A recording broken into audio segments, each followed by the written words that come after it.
Time once again for the Red, Gold, and Bold podcast with you as always. Jeff Chadiha from the NFL Network and NFL.com. Sam McDowell from the Kansas City Star. Man on a deadline. We got a hard out, people, today. Sam's got stuff to do, so we're going to be moving very quickly. My name is Soren Petro from Sports Radio 810 WHB in Kansas City.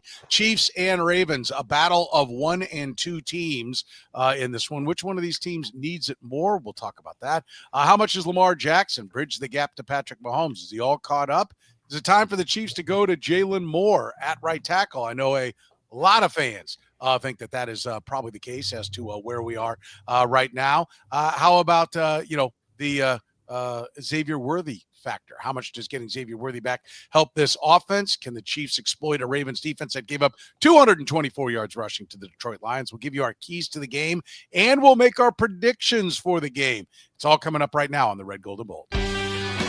You are listening to the Red, Gold, and Bold podcast, the most in-depth analysis of the Kansas City Chiefs on planet Earth, breaking down the Chiefs like no one else can. Red, Gold, and Bold is hosted by Jeff Chadiha, Sam McDowell, and Soren Petro. Jeff Chadiha is a senior columnist and on-air personality for the NFL Network and NFL.com. Sam McDowell is a columnist for the Kansas City Star. Soren Petro is the afternoon drive host of the program on Sports Radio 810 WHB in Kansas City. The Red, Gold, and Bold podcast is proudly brought to you by Gann Asphalt and Concrete, Kansas City's nationally recognized full-service paving and pavement maintenance contractor, making parking lot problems disappear in Kansas City since 1994. Free consultations, no commissions, in-house crews, and every project comes with a written warranty. Find them online at GannAsphalt.com or call 816-484-3338. Gann Asphalt and Concrete, one contractor, all things parking lot. Now, here are the hosts of the Best Chiefs podcast, Jeff Chadiha, Sam McDowell, and Soren Petro.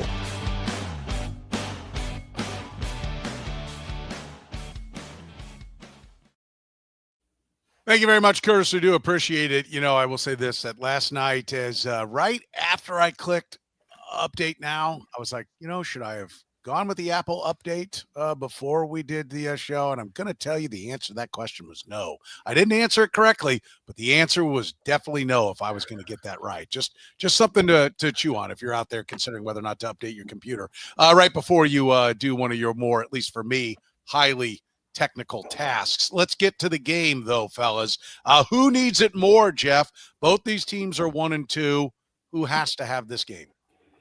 Oh, the Chiefs, without question. I mean, is there any? I mean, you look at the division. First, the division they play. I mean, obviously the Ravens are not playing in a tough division with Joe Burrow out and Pittsburgh kind of scuffling around, and Cleveland's not a real threat. So that no matter how they start, they're probably going to end up winning the AFC North. Whereas the AFC West, if they end up, Chargers playing the Giants this week, if they end up winning that game, which they should, the Chiefs fall to 1 and 3. I don't know how the Chiefs get back into the AFC West conversation. And be honest with you, just to be able to let people know you're still a real threat in the AFC, in the NFL. If the Chiefs lose this game, I think it's way worse for them to be 1 and 3. Yeah. How about you, Sam? What do you think? Who needs it more? Well, statistically, the answer is really easy, which is the Chiefs. I mean, right now, the betting markets have the Bills as the most likely team in the NFL to reach the playoffs. The second most likely team in terms of implied odds, above the Eagles, odds to reach the playoffs, are the 1 and 2 Ravens. Their implied odds to make the playoffs right now are at 93%. The Chiefs are at 68%. Like, there's no question about this statistically. So then I think you turn to like the vibes part of the answer, which I think also leans towards the Chiefs. I think the only argument you can make for the Ravens is they don't win road playoff games. The Chiefs have won road playoff games. But the Chiefs right now, I mean, I think the Ravens at least come away from those Lions and Bills losses worried about their defense, but thinking, man, the offense really has everything together. And the defense last year picked up steam as the year went on. The Chiefs, last year, this has been 2 years now that we've seen offensive scuffles. And if they fall to 1 and 3 and their only win is the only non-playoff team that they played, I mean, I think, like I said, vibes-wise, the Chiefs need to beat someone who matters.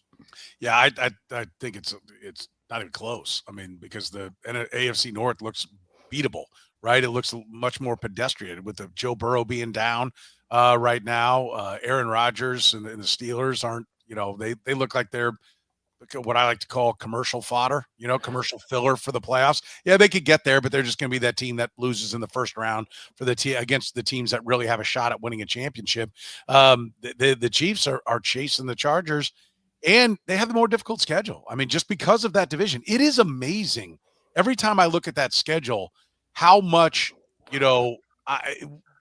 I hope the Chiefs enjoyed playing the pushovers that were the AFC West. Like, there's no breathers, nothing more than a 1 week breather anywhere on the schedule. And so that it does, you're like, oh, well, okay, we'll grab these 3 wins in a row right here. Is no place on that schedule. So they've got to start fighting and clawing because all these games are going to be really, really difficult. So yeah, every time I look at the schedule, it bites me on how difficult it is. I think there's only one spot where I can safely say that I think they play back-to-back teams who won't make the playoffs. Only one time all year, and it's when they play the Cowboys, and then whether you think the Colts or Texans are making the playoffs because those two teams sandwich that Cowboys game. But that might be the only time all year they play back-to-back teams that don't make the playoffs. Yeah, I mean, it is a daunting task. Plus, the Chiefs just got to start feeling good about themselves. Right. I don't think there's any way you don't have your offensive coordinator last year say we're looking for an identity. And then your offensive line coach yesterday, as we sit here taping, and Andy Heck was at the microphone and said something to the effect of, well, we're still trying to figure out what we're good at. Like, that is not, instilling confidence, I would think, in the locker room when that's what your coaches are saying. Right. So at some point you got to be producing to where you hear some positives out of your coaching staff.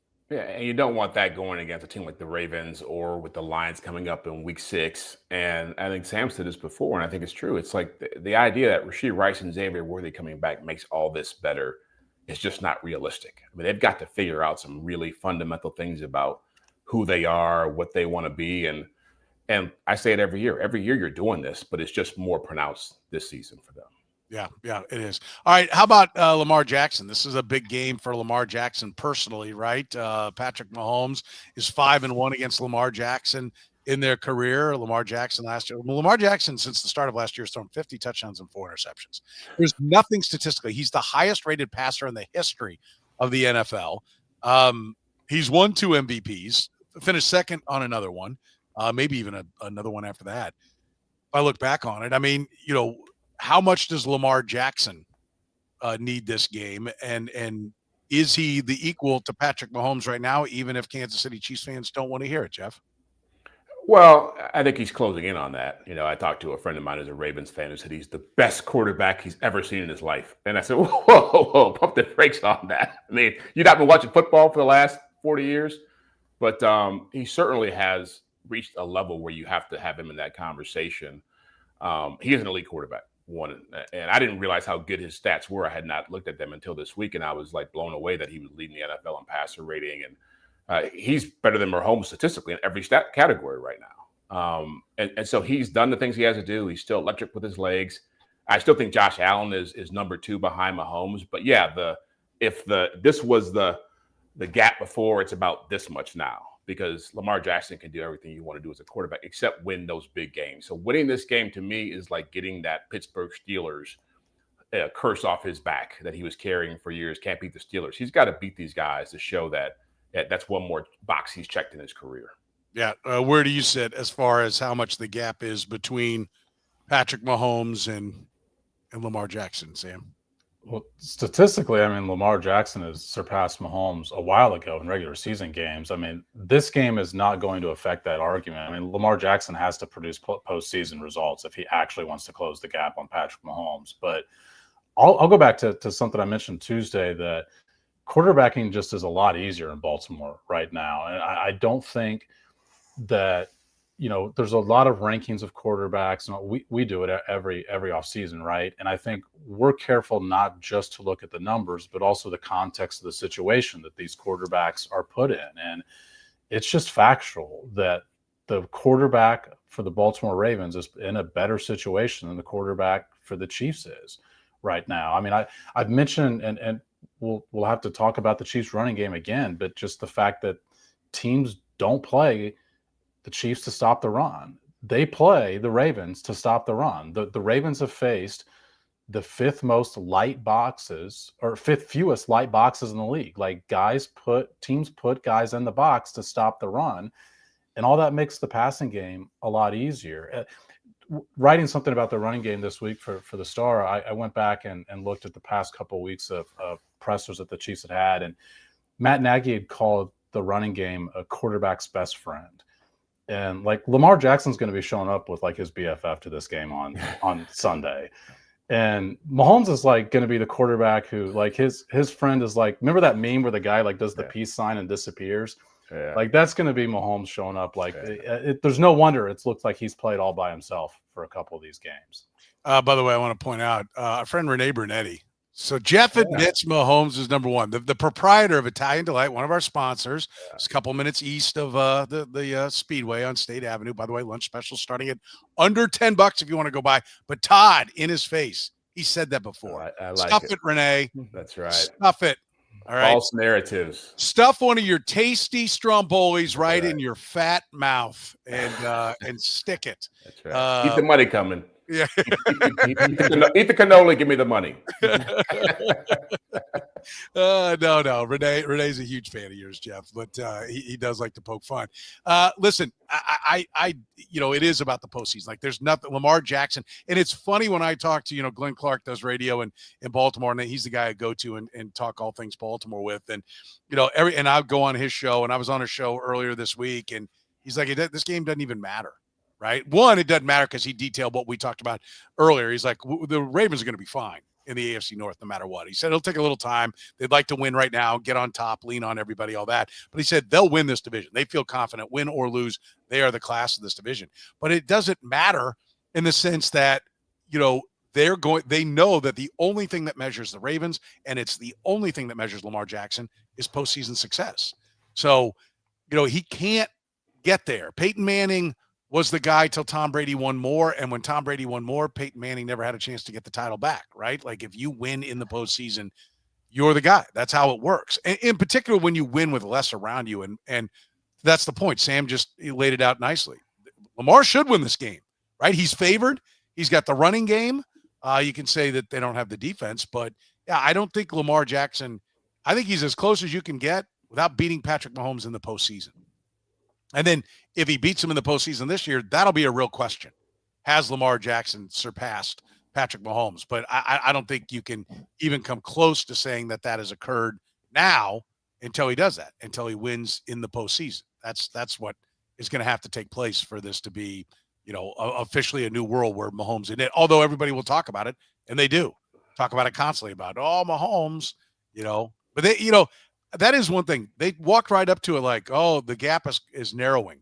I do think we'll hear people outside of Kansas City, people like you, Jeff, on the national scene, not necessarily you, but people on the national scene, the talking heads will be like, Lamar Jackson's now the better quarterback, right? That will happen if the Ravens win. There will be prominent people nationally that will rush to that conclusion. Do we agree with that? Yeah, it'll be. I mean, they were saying that about Josh Allen last year, and it's always kind of, you're right, it's always on the cusp of happening. But again, I mean, like Sam said, I mean, you have to win rings to be able to surpass someone like him. And I think about other quarterbacks. I mean, I've covered this league a long time. Joe Flacco went through this. Eli Manning went through this. Matt Ryan didn't win a championship, but got the Falcons to the Super Bowl. Like, there's a lot of guys who couldn't win in the playoffs and then won. You mentioned Peyton. And so I think that it will happen for him. But every time you swing and miss, it gets more pronounced. And I do think that people, and I mean, there's a lot of people who want to see John Harbaugh fired because they feel like the coaching is the problem and it's not Lamar. But I always counter and say, if your quarterback's that good, he trumps everything. And so he should be able to get you over the hump. So, yeah, I do believe that what you're saying is exactly right. Is it time? Yeah. Go ahead. I'm sorry, Sam. Well, I was just going to say real quick. I mean, it's not just the rings. It's the problem that Lamar Jackson has been the center of attention for the reasons that they've lost these playoff games. I mean, last year the stats are great against Buffalo, but he turns the ball over twice in that game. I mean, he still does enough to where, he puts the team in position to catch an easy 2-point conversion, but he turns the ball over twice. The year before against the Chiefs, he's 20 out of 37 against the Chiefs in that game and does not rush the ball well. He's sacked 4 times. The year before, the Baltimore puts up 3 points against the Bills.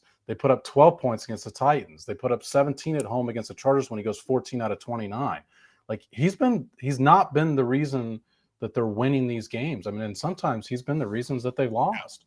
Last year was the first time where he put him in position to win, got him all the way down there. Mark Andrews dropped the ball, but he was the reason they were having to come back. You're right, and that's got to change. If the view of him, I think, with the intelligent football people, is going to change. We will talk about Jaylon Moore. Speaking of intelligent decisions, is that the intelligent decision? Put Jaylon Moore in at right tackle. We'll do that after you hear from our friends at Gann Asphalt and Concrete. Gann Asphalt and Concrete, proudly serving the greater Kansas City area. Nationally recognized full-service paving and pavement maintenance contractor. Locally owned and making parking lot problems disappear in Kansas City since 1994. Let Gann educate you about the most cost-effective way to solve your parking lot problems. Free consultations, no commissions, in-house crews. Every project comes with a written warning. Gann Asphalt keeps your parking lot safer and helps you and your business avoid unnecessary delays and costly expenses. Find Gann online at GannAsphalt.com or call 816-484-3338. Gann Asphalt and Concrete. One contractor, all things parking lot. Northland Injury Law, Kansas City's Google 5-star rated personal injury lawyers, serving KC for more than 40 years, voted Kansas City's #1 accident lawyers, helping people with serious injuries from car accidents, work accidents, falls, and other personal injuries. Northland Injury Law doesn't get paid unless they get money for their client. Don't wait, get compensated now. If you have a case, text HURT to 22222. That's HURT to 22222 or call 816-400-HURT. That's 816-400-4878. The choice of a lawyer is an important one and should not be based solely upon advertisements. All right, let's talk about Jaylon Moore at right tackle. Sam, we heard, I mentioned Andy Heck. Oh, he's a talented Jawan Taylor's a talented pass protector when there's not penalties. We heard last week what seemed like kind of like this is your last straw talk from Matt Nagy. He's been aware. We've told him. He knows the penalties can't continue. They continued. Right. And we still have yet another coach, now Andy Heck, as position coach, up there basically making excuses for why they continue to go down that road. It's only 12 snaps, but Jaylon Moore has 12 well-graded snaps. Is it time for them to make the switch, Sam? Yeah, I think it is. And look, their company line on this is that Jawan Taylor has played well on the non-penalty snaps. The penalties are huge. Like, this is not an offense that can overcome 10 yards anymore the way that it could in, 2018, 2019, to where you thought, okay, they get set back to 1st and 20. You're still going to anticipate they move the chains on this. This is a team that struggles more to turn first downs into future first downs, and it becomes really hard when you're set back 10 yards. Andy Heck, the most interesting thing he said yesterday, and I don't know if you caught this, Soren, but he slipped it in that based on PFF data, which first of all, I was interested to know that he's looking at the PFF data, and they have, they've got the ultimate package that I don't have, for example. He sort of indicated that Jawan Taylor is actually lining up further ahead, closer to the ball than most tackles. I think he said there's 20 tackles that line up further back than he does. Like, there is no doubt that Jawan Taylor's a marked man in these penalties. But that's ignoring one key thing here. He leads the league in holding calls. He's got 4 holding calls in 3 games. That has nothing to do with the alignment, nothing to do with being the marked man by the referee. And those are significantly more difficult penalties because, he took away when you get a pre-snap penalty, it's 5 yards as opposed to 10, but you're also not taking anything away. When you get a holding penalty, your team has to execute that play just to get the chance to replay the down. And if you do execute the play, you're taking away a big play, as he did against the Giants on that Patrick Mahomes scramble. Like, it should have been 1st and 10 at the 21. Instead, they're kicking a 50-some yard field goal because of that holding call. You could have a terrific game as an offensive lineman. When you get 2 holding calls or you get 2 penalties in a game, and right now he's at like 2.3 penalties a game, it's hard to have a positive game. It's hard to have a positive effect on the game overall. Jeff, I'm going to highlight this. Patrick says, I'll take a lesser right tackle if that right tackle doesn't have as many penalties. And the point I'm making, do we even know that Jaylon Moore is a lesser right tackle, right? Like, I mean, I agree with the sentiment, but I think it's possible that you could have less penalties and a better right tackle that's sitting on the bench right now. Yeah, and that's the scary thing is, like, does this mean that they don't trust Jaylon Moore or that they realize this is a nuclear option here? This isn't like, I think, a situation with like left tackle last year where they pull guys out and, got somebody else to go to. I think they know that if they pull Jawan Taylor, that he's not playing anymore here. His career is done. And so I get that part of it, and you want to give the guy a chance, but 7 penalties in 3 games is absurd. Sam's right. This offense is not built to deal with that anymore. And I keep going back. We had this conversation when they brought Josh Simmons in, and everybody was going nuts. Left tackles figured out, and it's just like there are other problems here. This is a perfect example. You didn't go that far down the offensive line to find it, and now we're seeing it. The right tackle becomes an issue, whether it's holding or false starts or just, whatever. It still can make your offense struggle. And so this team is not in a place right now, and maybe they still are kind of trying to figure that out, but they're not in a place right now where they can take these kind of chances anymore. They have to make hard decisions and urgent decisions because these kind of things can really bury you in a season. There was genuinely, I'm glad you guys have made that point, genuinely a time, and there were T-shirts that said 3rd and whatever, because it really didn't matter. They could do whatever they wanted, and 3rd and 16, fine.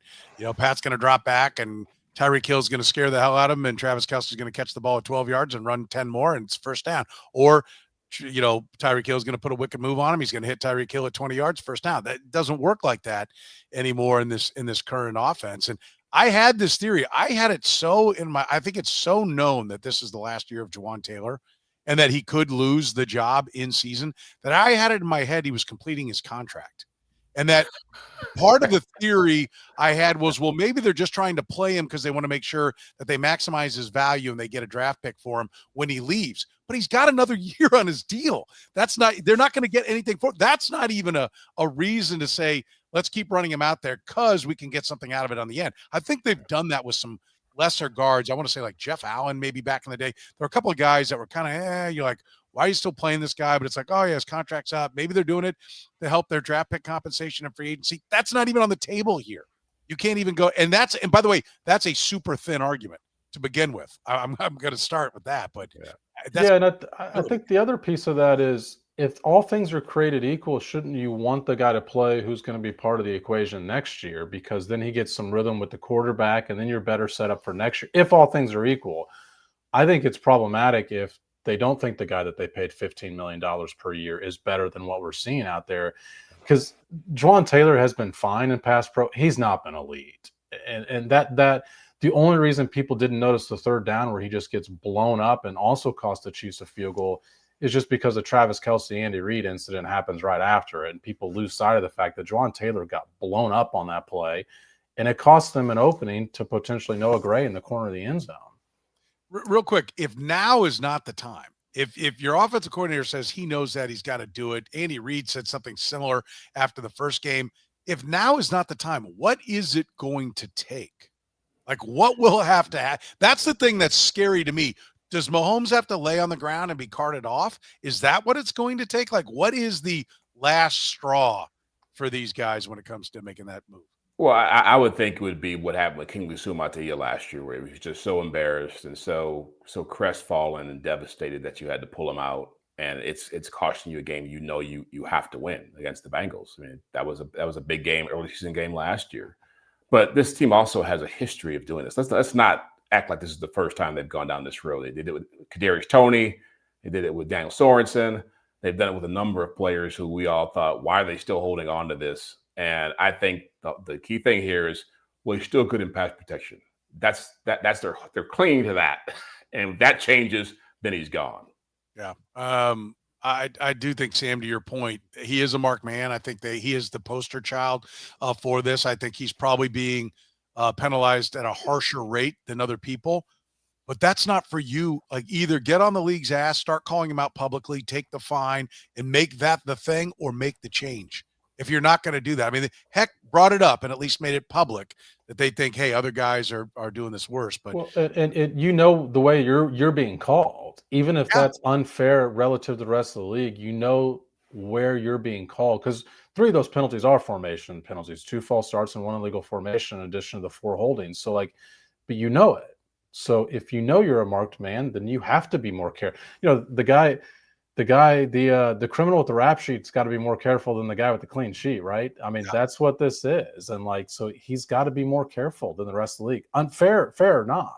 I don't know why Rashee Rice got brought into this, Sam, but okay. Right.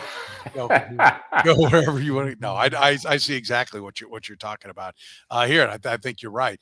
Does Xavier Worthy, Jeff, how much does he help this offense? We all think he's going to be back. How much does he help? It'll help from the standpoint of having another weapon out there. I don't think he's going to be a cure-all. One, I'm curious to see what kind of shape he's in, like as far as physically. I doubt he's going to be 100% walking out there. He's going to have a harness on, so that's going to affect his wingspan, his ability to raise his arms and do certain things. Taking shots is going to be, hold your breath. How is this, because once you have a dislocation, it's always likely to be dislocated again. But, the thing about it is that this isn't really he's going against a defense that was built to deal with the Chiefs. And so they got a lot of first-round picks in that secondary. As bad as they are playing defensively, really their biggest issues are against the run. But they got Malachi Starks and Marlon Humphrey, Kyle Hamilton, all those guys back there. So Nate Wiggins, got a lot of people who are very physical. So I don't think that he's going to come in here and just blow it away. I think the real question is how good can the Chiefs run the football against a defense that has been really porous against that? You're not going to have Matabuke, probably won't have Kyle Van Noy, Travis Jones is out. Like that's where this conversation should be going as far as what this team can do against their defense. How about it, Sam? I mean, a lot of people, I'm afraid the first time Worthy gets hit, he won't finish. That's from Thaddeus. Meanwhile, though, there's this Worthy hopefully helps the offense have a pulse like there is, Princess Leia bent over. Help me, Xavier Worthy. You're my only hope. Help me, Xavier Worthy. You're my only hope. Like, what do you expect from Xavier Worthy coming back? I think it's hard to predict what to expect because the unknown is the health piece of it. And look, the sentiment that he might be in trouble after a first hit, like I understand it. I mean, I think all of us thought that before he got hurt, right? That, it's not like a guy whose body was built for that sort of thing. But there's Thaddeus says, assuming his own guys don't take him out. I mean, let's remember it was Kelsey that put him out. Yeah, he survived every opponent hit so far. There's one very specific area where the Chiefs really need Xavier Worthy, and that's yards after catch. Rashee Rice was leading the NFL in yards after catch. He's still their best solution to that. But Worthy finished 16th in the NFL last year in yards after catch. Like they turned him into an underneath receiver to get yards after the catch. And that's where the Chiefs offense has excelled ever since Patrick Mahomes took over. Last year in the NFL, the Chiefs were third in yards after catch. In 2023, they were first. In 2022, they were first. In 2021, they were first. In 2020, they were first. In 2019, they were first. Like this is a team that excels in yards after catch.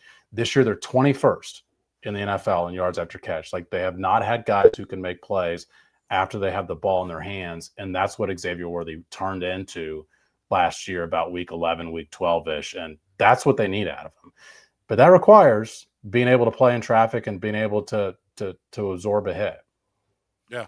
I think there's optimism that he's definitely going to bring something to the table, right? There's a new dimension that's there for them, but I don't know that he just saves the day, right? Like, I think to me, the excitement comes 3 more weeks from now, when you have, hopefully, Rashee Rice, Xavier Worthy, and Tyquan Thornton and or Hollywood Brown, all of those, then you start to have the depth to where I think you can really exploit some people. But, I would temper excitement. They're better. We all agree. They're better with him. But I don't know that this is the piece that, makes it all come together. I think that's later down the road. When that's going to happen. We want to talk about what's going to happen with the Ravens defense. Can the Chiefs, with Xavier Worthy, with their running game, can they exploit a Ravens defense that's been really bad to start? We'll talk about it after you hear from our friends at Northland Injury Law. Northland Injury Law, Kansas City's Google 5-star rated personal injury lawyers, serving KC for more than 40 years, voted Kansas City's #1 accident lawyers, helping people with serious injuries from car accidents, work accidents, falls, and other personal injuries. Northland Injury Law doesn't get paid unless they get money for their client. Don't wait, get compensated now. If you have a case, text HURT to 22222. That's HURT to 22222, or call 816-400-HURT. That's 816-400-4878. The choice of a lawyer is an important one and should not be based solely upon advertisements. Gann Asphalt and Concrete, proudly serving the greater Kansas City area. Nationally recognized full-service paving and pavement maintenance contractor. Locally owned and making parking lot problems disappear in Kansas City since 1994. Let Gann educate you about the most cost-effective way to solve your parking lot problems. With free consultations, no commissions, in-house crews, and every project comes with a written warranty, Gann Asphalt keeps your parking lot safer and helps you and your business avoid unnecessary delays and costly expenses. Find Gann online at GannAsphalt.com or call 816-484-3338. Gann Asphalt and Concrete. One contractor, all things parking lot. All right, how about it? Jeff, can they exploit a Ravens defense that has really struggled? They struggled, they changed defensive coordinators last year, and they really struggled early in the year, but then became a very good defense late in the year. Now they did, bring in some consulting and past defensive coordinators and so on and so forth. And, but that was their MO. I just caution people, just because they suck right now doesn't mean they're going to suck all year, because they sucked to start the year last year and really got it together one way or another.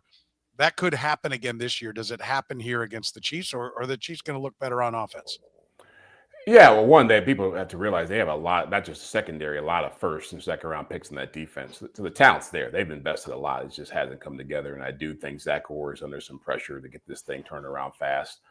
And I think they will. But this is a huge litmus test for the Chiefs, because I thought they would run the ball better against the Giants than they actually did. It was an improvement, but it was the bar was so low going in that whatever they did had to be better. I think that they have to be able to do some damage with the ground game, because I don't think it's going to be easy for them to throw the football in this game. I think that the Ravens, the way they're built, will take away some stuff against the Tyquan Thorns and the Hollywood Browns, who they know Hollywood was in their organization. So yeah, I do think that they have to make some hay. Now, will they commit to it? Will they have success with it? I think we should all understand that Buffalo has James Cook, the Lions have David Montgomery and Jahmyr Gibbs. This is not a Ravens defense that is seen some dogs. Like they're better than their stats show. Yeah. How about you, Sam? The rushing attack. We all agree. Like they should have run the ball much better against the Giants team that gave up 177 on average in the first two games. This one gave up 224 in the last game. But so what does that mean? The Chiefs will get to 130? Is that what we expect from the running game here against the Ravens? Like, if you're going into this game expecting an effective Chiefs running game, I would just ask, based on what? The Chiefs have had the most exploitable run defenses that they faced of any team in the league. They faced the fourth fewest stacked boxes in the league. They faced the second most light boxes in the league. And yet their longest carry of the season is 11 yards. They're 31st in the league in avoiding tackles. They're 29th in explosive yards on non-quarterback scrambles. They've 4 times carried the ball for 10 or 11 yards, but that's still just 4 explosive runs, which is 26th in the league. Like, there's nothing about the run defense that has proven that these stats should be where they are. The Chiefs should be first or second in all of those stats I just mentioned based on the defenses that they're seeing. And yet their lead running back is averaging 3.7 yards a carry, yet despite not facing a stacked box all year. Like, this is a running back problem more than a scheme problem. And therefore, like I said, I don't know why you would predict to see something different, because we're seeing the same running backs in the game. Yeah, and Isiah Pacheco, running backwards. They keep saying, well, he got caught up in the tackle, facing backwards. and that, to me, it's like when Steve Spagnuolo comes out after the Charger game is like, we thought they were going to run and they threw. And I cannot stress how much that is a sign of intelligence. Right, that is a sign that you know what you're doing. You see, everybody gets bested every now and then, and Andy Reid does this as well. There are times that Andy Reid has come to that podium and been like, "Listen, tip your caps to him." I remember there was one time he used the phrase, "They got us." Right? It couldn't have been more clear, and that's one of the reasons why Andy Reid knows what he's doing. There are also times where he and his coaching staff come out there. The biggest example is Andy after that Bengals regular season game where the question was, did you think about letting him score to get the ball back? And he just kept talking in circles. You knew he did not. It didn't happen. And this is getting to that point with the way they're answering the questions. When you see what Isiah Pacheco did on that, I've never seen a less instinctual player. than some of the things that Isiah Pacheco does. I mean, it's not just a lack of vision, like throwing the football forward on a play that is maybe a lateral to you, and then just throwing it like every single day at training camp. Everybody is taught. Most coaches teach you to hand the ball, like you want to hand the ball to the ref. And he usually does that, right? Hand the ball to the ref so that there's no doubt that this is not a fumble. To the most anal degree, hand it to the ref, right? And in training camp, what do? They hand it to the ball guys, the guys that handle the ball. It's always about you do not let go of the ball until you're handing it to somebody in authority. And he just threw it forward. I mean, I cannot stress how much that you would lose your mind as a coach watching that happen. He seems to be going backwards in his ability to be a player that gets the feel of the game. He's the anti-Mahomes. Mahomes seems to feel everything in the game. Jeff Pacheco seems to feel nothing.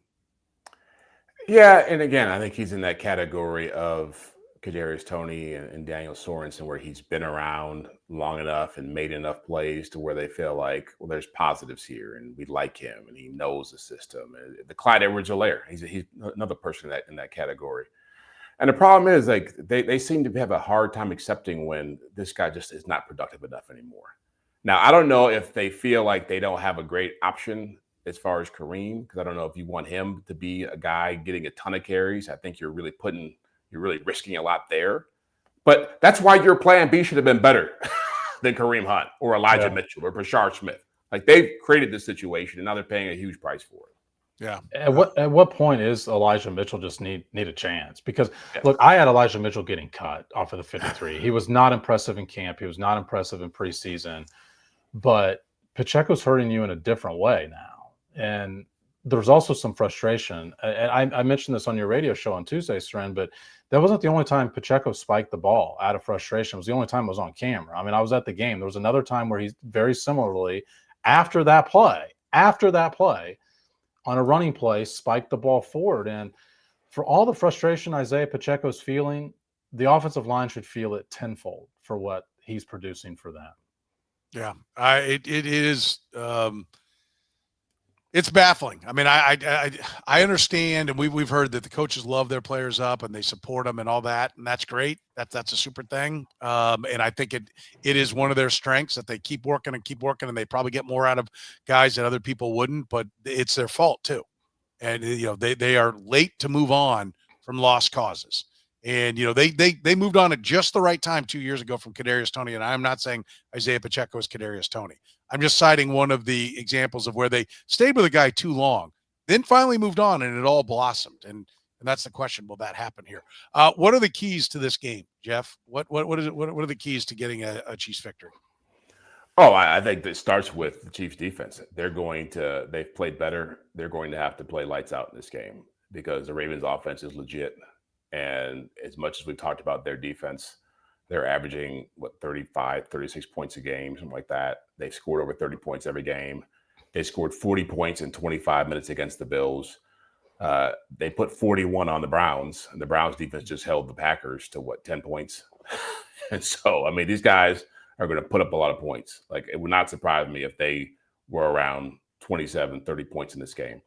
And so if they get it going. And so the Chiefs have to find a way to stop that from happening, because if they get behind this game, their offense is not built right now to keep pace with this. They're going to have to take the ball away a couple times. They need some of those Derrick Henry fumbles to happen in this game for them, because I don't see a path for them without the Ravens offense screwing it up. Sam, I wonder who Jeff's going to pick. Yeah. Spoiler alert. I mean, I agree that this comes down to the Chiefs defense, and I'm going to get just a little bit more specific, because this is why I talk about the lack of Chiefs running game so much, and the stacked boxes, light boxes thing, is because when you have a formidable running game, there's another element of your game that works really well, which is play action. And that's why I talk about the fact that Patrick Mahomes is not playing in a friendly quarterback scheme right now, because they don't have a running game. Baltimore is the second most effective play action team in the NFL. That's not surprising, because they run the ball well. People feel like they have to stop Derrick Henry. They've got to put attention towards Derrick Henry. They've got these stacked boxes against them, so their play action becomes really effective. In week one, that's how the Chargers burned the Chiefs. The Chiefs were trying to stop the run. the Chiefs gave up 169 yards passing just on play action snaps in week 1 against the Chargers. That was 55 more than any other team in the league. Like, they lost that game because of play. Justin Herbert put up the numbers. He put up the numbers because the Chiefs respected the Chargers running game. And so that's what the defense is going to have to do. It's going to have to be more disciplined than they were in week 1 against play action plays, because that's where the Ravens burn people. That's why Lamar Jackson, I say, is playing in a more friendly quarterback system, because those numbers are easier to put up when play action actually works and you're defending it and it's respected by the opposition. Yeah, that is what's so scary, is if you do go all out on the run, Lamar Jackson has become a very accomplished passer, and they have weapons, and they can beat you on multiple levels, whether it's Flowers deep, whether it's, the tight end in the middle, like they can beat you on multiple levels. And so, yeah, it is difficult, but they have done a pretty good job against the Ravens, right? Like, I mean, we're not discounting that. They have slowed that offense down. I mean, they were a buzzsaw a couple of years ago, supposedly, and they held them to handfuls of points in the AFC Championship game. So there is an element where Steve Spagnuolo does seem to be able to get into the rhythm of when to be run-oriented and when to be pass-oriented. I think that's interesting. Everything's about slowing down the Ravens. What about the offensive side of things? What has to happen offensively, Jeff, for a win? Well, penalties need to be cut down on. I think Harrison Butker, I'll throw him in as a special teams part of this. He's got to make some kicks. He can't be missing kicks in this game. Those points are going to be vital to any hope they have of winning this game. And then they've got to find a way to get the run game going. I think that Xavier Worthy will help, but I agree with Sam. I think being able to make the run game at least formidable, at least respectful, is going to mean a lot, because if it's not, then it's just Mahomes back there running around. I mean, think about how many slow starts they've had. I mean, the Ravens don't start slow. And so if this ends up being like a 10-0 game or 14-0 game or 17-3 game early, like, there's not going to be a road back from that. And so they're going to have to really be able to take advantage of the Ravens' weak run defense right now, diminished with injuries, and make some hay, because if they can't do that, again, I think it's going to be hard for them. Yeah, they beat the Ravens 2 years ago in Baltimore in that AFC Championship game because they scored on the opening drive. Yeah. And then they came back and scored again, and it was the first time all year that Ravens had trailed by 2 possessions. Yeah, no, that's a great point. I do think they're going to have to come out. I love the point about Harrison Butker as well. Penalties, I saw one of the stats is that the Chiefs are basically losing like 4.3 points per game on the penalty exchange. So, that, and then Harrison Butker's missed 7 points. So that's overall, that's basically 20 points that they've missed off special teams and penalties. You sprinkle those 20 points on those 2 losses, and you can turn them into wins. The problem is, though, we can say cut down on the penalties. Well, generally speaking, penalties happen because you're not good enough, right? You hold because you're getting beat. You jump off sides because you're worried about getting beat. Those things become a problem. I think the Butker one is the one that I think you feel like, okay, hopefully this one gets solved right away. Jeff, go ahead and shock us all. Chiefs by double digits. What do you got? I wanted to go there, but given the you did you wanted to go there. I wanted to go there. I was tempted. I'll go Ravens 28-20. Okay, Ravens 28-20. Winning and covering. Sam. I've got Ravens 23-20. I think that Xavier Worthy helps, just like when Rashee Rice comes back. I think he helps, but Jeff used the word that I think is the best for it. It's not a cure-all for what the Chiefs are going through, and it's because of the stuff we've talked about. Like, the running game to me is still the spot you can get these guys, and I don't know that the Chiefs are well built to get these guys. 15 is still the quarterback of the Kansas City Chiefs, right? That is something to remember. It's an auto bet for me whenever the Chiefs are an underdog with Patrick Mahomes. That did not win earlier, I will point out. So maybe we're starting a new trend, but that has been a really good situation, is when the Chiefs are an underdog. I do think they come in fired up, and I think this may be their last stand. And I do think Baltimore has problems, right? I think there are real issues with Baltimore. We focus on all the Chiefs' problems. Sometimes we build that up, but their defense sucks. Okay, so that's a reality here, and I think that opens the door.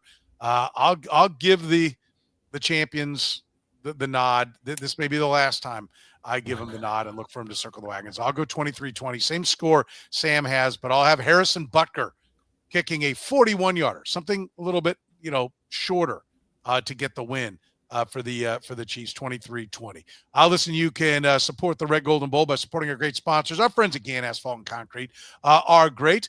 Free consultations, no commissions, in-house crews. Every project comes with a written warranty. They keep your parking lot safe or help you and your business avoid unnecessary delays and costly expenses. If you own or manage a business, you have any kind of parking problems, Kansas City's best is Gann Asphalt and Concrete. One contractor, all things parking lot. Find them at GannAsphalt.com. And our friends at Northland Injury Law, serving KC for more than 40 years and voted Kansas City's #1 accident lawyers. If you have a case, whether it's a work accident, whether it's a car accident, text HURT to 22-222. That's HURT to 22-222.